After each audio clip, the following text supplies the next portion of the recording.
Welcome back to Equipped to Endure. I'm Rusty. And I'm Chris. And today we're going to do the much awaited video. Maybe you wanted to see it, maybe you didn't, but we're going to do some Q&A for you. And we're going to answer a question that's been burning for a lot of you that have been, it's been turning up in comments. But we're going to start out with, who the heck are we? And then later we'll hit your burning question. But let's just start out. And this is going to be more podcast format. I got some notes here to make sure that we're kind of answering everything that we've seen in the comments, question you may have, that kind of stuff. So our first question is, what on earth makes you think you're qualified to run a survival channel? That's a pretty good question. It is a good question because people take that more seriously now. They want to know that whoever they're following actually knows what they're talking about. I'll start on that if you're okay with it. So here's what we want to answer for both of us is basically what's our background professionally, why do we think we're qualified on the subject matter, and then what do we bring to the table from maybe a talent standpoint or ability standpoint. So I've been into survival concepts now for over 30 years, started with scouts, read survival books growing up. I lived in some rural areas growing up, like in Montana, so I love to explore and do those kind of things, and I've always been fascinated with kits. I remember ever since I can remember my dad having a pocket knife and me always wanting that. I mean, it's a lot of stuff that you probably share there. And then from actual skill development standpoint, over the years, I've spent a lot of time doing bushcraft and kit build out and gear testing and that kind of stuff. So I'm well versed in that area. And then from a ability standpoint, my day job, we'll talk about that in a little bit, but I do... well, I'm in business, I'm in marketing, and I end up doing a lot of public speaking. So I'm very comfortable in front of a camera, presenting, those kind of things, as well as educating. I actually find myself educating doctors at some point. Now, I know who would hire me to do that, but that's what I end up doing. So I have a comfort level there. And then I'm also fairly deep in the industry. Now, excuse the squeaks there. Now, many of you may not realize this. Some of you have remembered me, but I've actually been involved with Equipped to Endure from almost inception. And I was in the background doing a lot of stuff. I put together many of the partnerships of different groups sending us equipment that we would test, thermarest, case knives, those kind of things. I've even shot some videos, I think about a decade ago for Equipped to Endure. And at one point, Adam and I had actually drawn up some partnership papers because I was going to come on more as a partner for Equipped to Endure. But at the time, I was building up my business for day job, and so I had to make this decision of where am I spending my time. So at the time, I started working more on my business, and that was the right decision at the time. But now that things have stabilized, that's enabled me to get back into this, doing something that I'm passionate about on the side as well, and getting back involved heavily with Equipped to Endure. So if you didn't know that already, I'm not some usurper of Equipped to Endure, nor is Chris. I've actually been involved for a long time with it. And you've seen a lot of stuff probably that I've been involved with. Now, that was a long time, but Chris, you want to take your piece of that? All right, where do you want me to start? So what makes me qualified to be on a YouTube channel? Or yeah. Well, a survival channel, huh? Survival, yeah. Yeah, so I have liked surviving and survival. Yeah. I mean, ever since I was a kid. I mean, I grew up Cub Scouts, Boy Scouts, Eagle Scouts. Yeah, Eagle Scouts. I always loved camping, always loved adventure, did a lot of, I grew up in Southern California, did a lot of lobstering, skin diving, free diving, scuba diving, all kinds of like things that were what you would consider, I guess, as an adult dangerous. As a kid, you don't really know how dangerous things are. I loved those types of things. I got into like motorcycles, overlanding with motorcycles, all kinds of stuff. And this is before, this is while I was in high school. Always loved that. Loved shooting, loved everything that had to do with kind of like manly stuff, as you could probably call it, right? And then I went and joined the military. I joined the Army, spent my entire enlistment as an Army Ranger, and really loved that kind of adventure that it provides. Shooting, being outside, land navigation, jumping out of airplanes, all those types of things. And so I've kind of always had that, and this is... something I've kind of carried on to my entire adult life. Did you mention you're a jump master?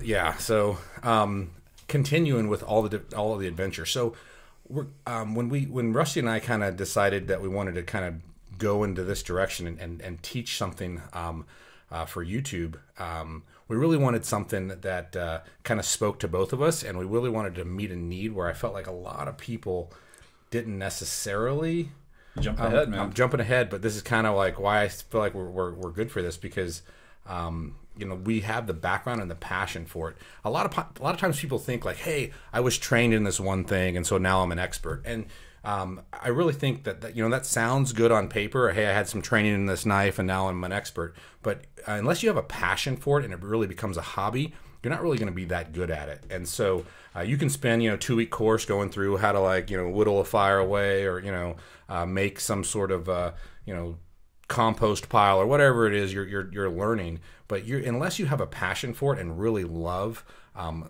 just sucking up all the knowledge you possibly can about something, you're not going to really be an expert at it. You're gonna you attended a 2-week course on something. So coming back to us, like Rusty, super into this stuff, super into bushcraft, camping, and I'm kind of super into adventure. I love like pretty much all kinds of adventure stuff: overlanding, rock climbing, skydiving, scuba diving, just being outside, shooting sports, camping, just being with the family, with the kids outside, and then just trying to make that accessible to other people and teach them what works, what doesn't work, and what makes it sustainable. Next question. Do you want to read this one here? Sure. What are your day jobs? All right. So I started out in management consulting, and then I landed nicely in nude hair modeling, and that's been really good to me. So no, yeah. No. So I'm in marketing, and I'm really in the medical field. I work primarily with dentists. That's my day job, and it's a good living. It's growing, and that gives me the funds and the resources needed to do this kind of stuff, fund the passion projects. Yeah. So day job right now, I work in marketing, also more in operations though. Kind of a little bit of background on the professional side. I love photography, videography. I've done that for ever since high school, more than 25 years, and got a huge background in that, huge background in technology, managing information. And so there's a lot of the skills that I bring. I'm also I work in military intelligence right now. I'm a guardsman for our state, and a military intelligence officer. So kind of bring some critical thinking skills, hopefully, and just some other experiences. He's implying there that I don't have the critical thinking skills. So. Yeah, I guess a little more on that too. My background, management consulting, I think this was why a good fit for both of us is we basically go into business units, figure out what's wrong, and fix it. So we had to be very methodical and strategic with how we approach things. And we're going to hit this a little bit later, but that's the same approach we took to our content with Equipped to Endure.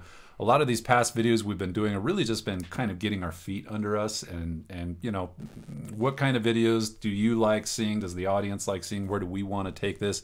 Again, we're going to spend some more time on this later in the video, but we both are very good at planning these things out, assessing the different variables, and making a game plan to approach it.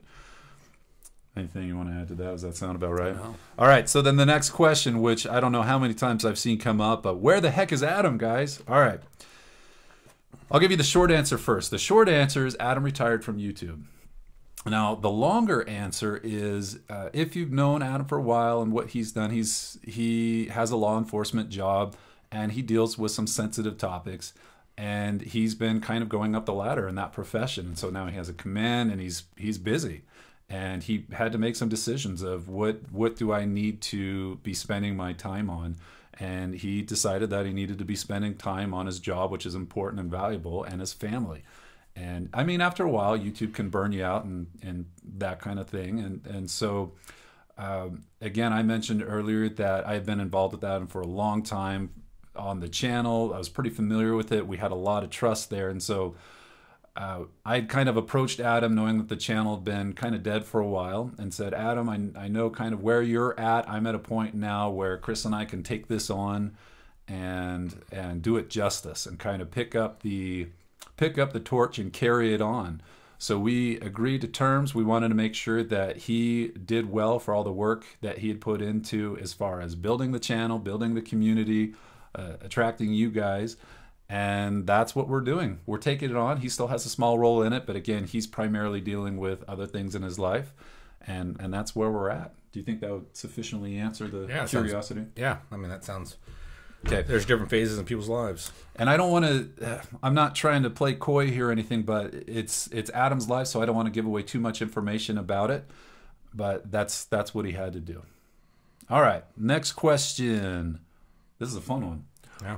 What is your vision for Equipped to Endure?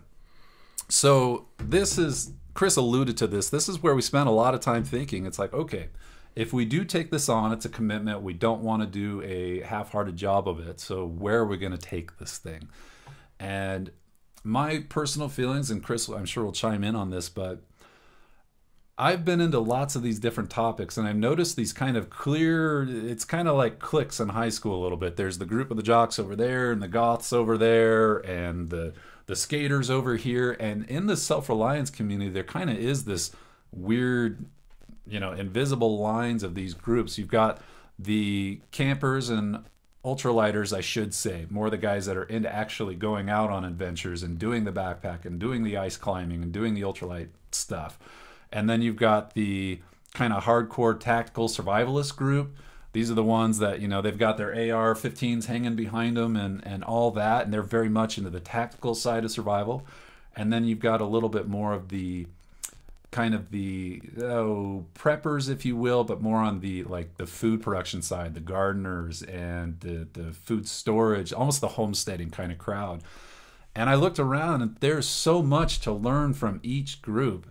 And so what we want to do is kind of bridge that and talk about all things self-reliance. I mean, there's enough people out there that are being the tactical guys. I mean, those channels, and if that's all you're interested in, that's awesome. We're going to be a little broader than that. We can learn from these ultralighters. We can learn from the homesteaders. We can learn from the tactical guys too. And we're trying to bring in the best practices and best knowledge from all of those groups. We do have a content plan. We call it the 18 components of self-reliance, and we're going to lay that out more as we rebuild the website and as we kind of structure our different videos that we do. So we are going in that direction, but at a high level, we want to hit all things self-reliance and emergency preparation. Yeah, I mean, one of the things that we kind of looked at when we were building this channel out, and just to kind of try to add some more depth to what Rusty's talking about, is a lot of people, they grow up and they don't have, maybe they didn't have a dad, or they didn't have, they weren't in scouts, or they didn't learn, they kind of missed that section of their childhood where they could learn how to be self-reliant or just how to camp. And we kind of wanted to I don't want to say it's too general, but we wanted to make kind of scouting for men or people who didn't have that opportunity growing up.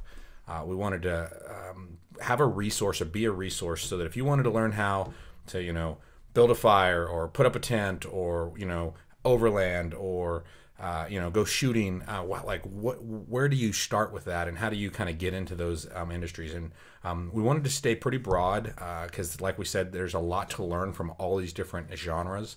But at the same time, we wanted to have a resource, and we've kind of mapped out an entire self-reliance resource. And with self-reliance comes a lot of emotional self-worth. It makes you feel better about yourself. You feel like you can support yourself. You feel like that if you needed to, you could survive. And that's huge for self-esteem. That's huge for just being an adult. And so that kind of some of the stuff we wanted to touch on. And it's a broad topic, and it's going to probably take several years to build out completely. But it's something that we thought that, hey, if we, died tomorrow, what knowledge would we want to pass on to our children? What knowledge do we think our friends would benefit from? And the channel is mostly about spreading knowledge. We're not trying to brand our own egos or, make ourselves look, puff ourselves up. We're really trying to push the knowledge out and gather the knowledge where we can. If there's some guy who's an expert at this one thing, I want to learn from him because I don't know everything, and I want to, I want to share it with other people so that we're all more enriched. There is a dearth right now of leadership and integrity, and we want to promote those principles. Now, we don't know how far that reach will be. Maybe it will be thousands, maybe hundreds of thousands, maybe 5. But in either instance, we want to have fun. Now, Chris mentioned, too, that we want to involve kids. Now, we talked about, we actually have a formal idea for a Scout replacement. Scouts is not what it used to be. And so we have an idea of actually putting together a program for that. But one of the big benefits for us of doing this program, one of the reasons we wanted to do it, was so that we could incorporate our own kids in these adventures, to take them out, teach them. You can watch that. You can take your kids out. If you didn't have a father figure around, or if you don't have your kids, you can still participate. One of the things that I've noticed for a long time, and I quit to endure comments, is lots of people follow the channel who say things like, man, I wish I had a dad around to teach me these kind of things. He was always gone. So there's a lot of people that either grew up in the city or didn't have a father type figure to take them out and to teach these kind of things to them. And also women are getting a lot more into these topics as well. So this should be a great resource for them.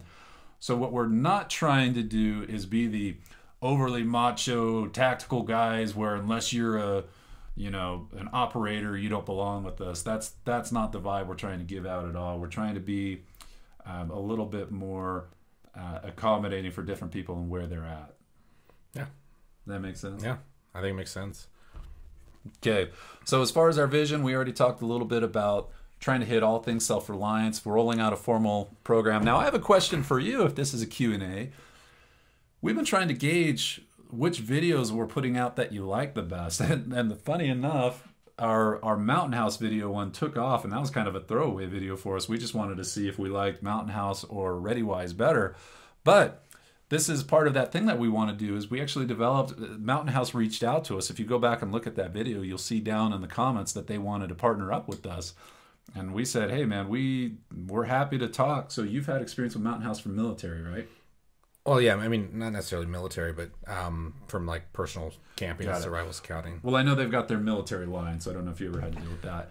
And then, from my experience working with them, which I loved, and that's part of my food storage, we said, yeah, we know the product, we like it, let's talk. So we actually had them send out, I'll grab this box real quick for you.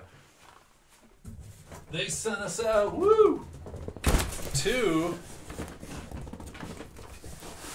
of everything, if you can see this, two of everything in their product line. Even their stuff that civilians... Ice cream sandwiches. Yeah. Nice. Even some of their stuff that civilians can't get. So one of our next videos is testing every single flavor. Yeah, we're going to taste test every single thing that Mountain House sells. And that was a lot of our comments that we're getting in that video. And again, we don't want to turn this into a Mountain House video, but a lot of the comments on our last one was, hey, you should try their lasagna, or you should try their chili mac. It's amazing. So we thought, let's just try everything and let our viewers kind of vicariously taste test everything that Mountain House makes. So we thought that would be a fun video. But that's another thing that we want to do is develop partnerships with great companies that can get you discounts, like we've done that with Schleg in the past and Mountain House, so that you get that benefit and that value from watching the videos, as well as get spun up and save your own money on testing some of this stuff. So obviously when it comes to things that your life may depend on, whether it's axes or a rope or whatever, we want to give you honest, candid feedback so that you don't have to waste your own money or potentially get injured or worse because you didn't have somebody testing it or didn't know about it. Yeah, so I mean, kind of to segue back to the original question, what kind of videos do you like the best? Do you like to see review videos? Because those seem to be super popular. Or do you like to see kind of adventure videos where we go out and do, a 2-hour adventure somewhere, or edit it down to survival simulation? Or do you like to just kind of stay ahead of the industry? I mean, we're obviously going to try to stay on top of the industry and go to like all the major trade shows and just kind of make sure that we're staying current on everything that's coming out, just because this stuff moves so fast. Absolutely. So we've already got a few shows lined up that we want to get out to, kind of refresh some of our relationships and associations there so that we can start getting some cool things to test out, new things. Again, that's one of the things that I always loved about the show when I first found it, before I was getting involved with it, was, if I was considering, okay, which bag should I get? I loved seeing the review and the test and getting just honest feedback from somebody who actually knew what they were doing. And that's what we want to replicate. But the question is, what else do you want to see? So that's your question. Please put it down in the comments. What kind of content do you appreciate the most? Now, we're going to try to hit lots of categories, but do you like seeing survival situations, simulations? I mean, we can go out to salt flats. We can go up to high altitude forest. We can go to all sorts of places and shoot that kind of stuff. The question is, do you want to see it, or do you want to stick mainly to gear reviews? Obviously, we're going to take your input and see what's happening with the view counts to gauge that. So, yeah, anything else on that before I the last question? All right, our last question. What's the E2E up to next? Yeah, we already answered that. On that note, we've already asked some of the people that follow the show if they'd be interested in participating with this basically scouting replacement. Now, Boy Scouts, I loved it. It was Baden Powell that got that started. Back when the first concept started that I'm familiar with was actually in the UK, and the Scouts at the time was basically a pre-military. So I mean, they were eyes and ears. They were eyes and ears, but yeah, they'd be patrolling a patrol around like the perimeter of their island, and they were keeping eyes and ears out. And so they had to be self-reliant when out in the wilderness and know those types of skills and trailblazing. That was awesome stuff. But the Boy Scouts of America started like that, but lately it's kind of, you know, with the political stuff going on and with what they've drifted to, that's not what the boys today love. I mean, I would be a big fan of not putting on the sash and the uniform and going to the formal activities that they have. I think you like the uniform when you're like 6, 7, and 8, and then you kind of like get away from it as you get into your older years. Yeah. All the way to you don't want to wear it at all. Yeah. But if we had, you know, certifications that we offered with specific things that you need to mark off in order to do, and then we basically gave you that program without having to do all the formality stuff, you know, we thought that would be pretty appealing. But let us know what you think in the comments if you'd be interested in not only participating with that kind of program, but helping out. If you've got kids, helping put them through it. So again, getting back to what the core of the Scouts used to be and giving them those skills where they might not be able to get them otherwise now. Yeah. All right. I mean, it seems like right now, I mean, Scouts has still got, I mean, they've got the same programs, and they've got, you know, the merit badge books and stuff offer tons of information. I mean, I remember years ago, and a friend of mine in the military used to carry, you know, instead of carrying like a Ranger handbook, he'd carry like a Boy Scout handbook. And so it was, I mean, there's a lot of good knowledge in scouting. And so we don't want to kick that to the curb, but it's at the same time, if you want something that's kind of like not as formalized, but also allows you to do some adventures that aren't covered in scouting. I mean, I don't know if like, you know, we'll just pick on overlanding. I don't know if overlanding is really a scout activity anymore, but you know, a lot of adults like that. A lot of people want to just get away with the family, and you know, my idea of like, you know, in the apocalypse is not, you know, is not walking anywhere. I'd like to, you know, probably have on a vehicle or some sort of, you know, mounted transportation. So learning those types of skills, I think, would be pretty beneficial, and they're just fun to do. You know, obviously we're never like hoping for an apocalyptic event, but you know, you see there's times where, you know, you have storms come in, or you have, you know, natural disasters that you need to move away from. And so I think it's some good skills to have. Chris, there are days when I do hope for an apocalyptic event. I'm never hoping for one. So yeah. Sometimes I snap back to reason and go, no, I don't want that yet. But there are other times when I am tempted. Yeah. All right. Well, I hope that was good for you. Again, we wanted you to get to know us a little bit better about, you know, kind of the new hands on deck and what we're doing, what the vision is for E2E. We want to carry on the baton for what was started, and let you know what's happening, where we came from, why we're the ones talking to you, and get your engagement. Now, this channel really was great right from the get-go. There was a lot of good stuff, a lot of good reviews, a lot of good training, and we need your support to carry that on. And that support is just as simple as liking the video, sharing it, continue to watch when you get the notifications, those kind of things. Faces change. We may not be here forever, but the content can outlast us. We mentioned Baden Powell. You know, he got the Scout started, and that kind of information is around long after him and other people have taken the reins. So that's what we're trying to do, is carry this on. Well, anything else you want to add, Chris? I think we got everything covered. Okay. Hope you enjoyed the video. Were you going to say something? I'd just say, if you have any feedback for us, throw it in the comments. Rusty reads every single comment and generally replies to every single one. So if you have something that you think is beneficial that you'd like us to know about, hit us up, and we'll get back to you. Yeah, even the insults, man. I'll just cry to myself to sleep in the fetal There position. have been some that he's cried himself to sleep on. I mean, it matters to me so much with somebody with so much anger that I don't know says in the comments. I mean, it's really debilitating.